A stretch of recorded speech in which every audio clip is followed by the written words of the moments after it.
হিন্দু উপবাস থাকে, রোজা সবাই থাকতে পারে, সিয়াম সবাই থাকতে পারে না। সূর্য ওঠার পূর্ব থেকে ফজরের আজান থেকে নিয়ে সূর্য ডুবা পর্যন্ত খাওয়া পান করা যাবতীয় অপছন্দ কথা ও কর্ম থেকে বিরত থাকার নাম হচ্ছে সিয়াম। মাথায় কাপড় না দিয়ে একটা মহিলা রোজা থাকতে পারে, সিয়াম থাকতে পারে না।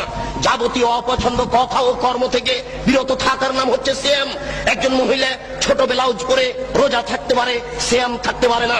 একজন ব্যবসায়ী মিথ্যা কথা বলে ব্যবসা করে রোজা থাকতে পারে, সিয়াম থাকতে পারে না। সিয়াম মানে হচ্ছে বিরত থাকা, আর রোজা মানে হচ্ছে উপবাস থাকা। ঘুম থেকে উঠে সকালে দাড়ি চাঁচার পরে বাজারে যাবে, এই ছেলে রোজা থাকতে পারে, সিয়াম থাকতে পারে না, অসম্ভব হতে পারে না। শরীয়ত এরকম নয়। শরীয়ত কারো ব্যক্তিগত ইচ্ছে চলে না, সে তার নিজের গতিতে চলে। রোজা থাকা সহজ হতে পারে, সিয়াম থাকা সহজ নয়। কে আর নাম দিলে ঈদ মুবারক, এর নাম হচ্ছে ঈদুল ফিতর, ঈদুল আজহা। কি করে হয়ে গেল ঈদ মুবারক? ঈদ মুবারক মানে কি? কে নাম দিল? কে জবাব দিবে?